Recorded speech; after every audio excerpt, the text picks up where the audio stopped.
Today we will start our second unit in hotels.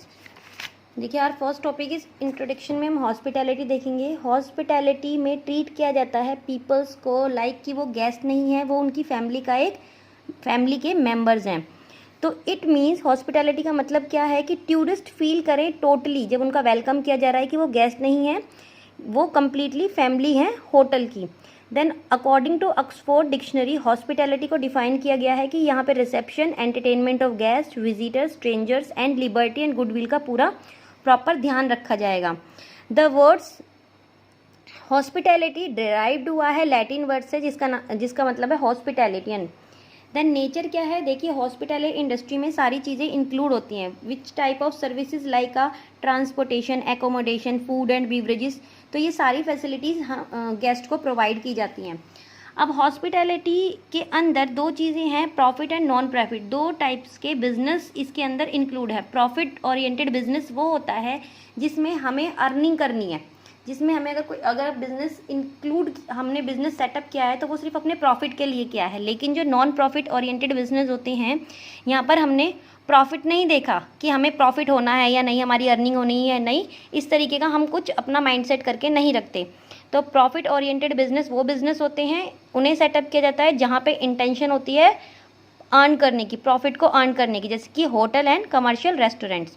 And non profit oriented business वो होते हैं जिसमें earn करने की स्पेशली प्रॉफिट के लिए कोई भी प्रॉफिट अर्न नहीं करना हमें. Then next is evolution of a growth of hotel industry. इसका इवोल्यूशन किया गया है वर्ल्ड में, इन्हें 3 पार्ट्स में डिवाइड किया है, 3 पीरियड्स में डिवाइड किया है. First is ancient period, second is grand period and third is modern period. देखिए एनिशियंट पीरियड के टाइम पे क्या था, एविडेंस हमें मिले हैं यूरोप में. 500 BC में हमने देखा है कि हॉस्पिटैलिटी फैसिलिटीज़ के एविडेंस हमें यूरोप में मिले हैं. एनिशियन सिटी में कॉरिंथोस ग्रीक में लोगों को ऑफर किए गए थे फूड और ड्रिंक, और साथ में ट्रैवलर्स को बेड प्रोवाइड किए गए थे. देन इंस और बिब्लिक एरा में प्राइमेटिव टाइप्स की कोट्स और बेंचेस प्रोवाइड किए गए थे रूम के कॉर्नर में. उसके बाद ट्रैवलर ने यूज़ करना लार्ज हॉल में स्टे करना स्टार्ट कर दिया था. प्राइवेसी और पर्सनल सैनिटेशन वहाँ पर उस टाइम पे नहीं थे. 3rd सेंचुरी में अगर हम देखें तो numerous loading pyramids, mushrooms along extensive network, bricks की इन्होंने बनानी, रोड बननी जब स्टार्ट हो गई थी तो यूरोप और एशिया आपस में मर्ज होने लगे थे, ज्वाइन होने लगे थे.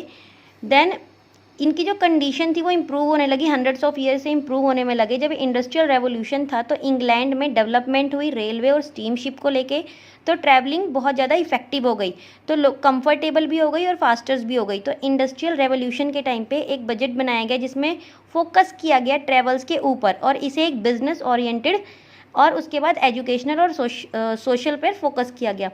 देन आज के टाइम पे अगर हम देखते हैं तो ये एमर्ज हो चुका है नेशनल यूरोप, स्पेशली स्विट्ज़रलैंड में.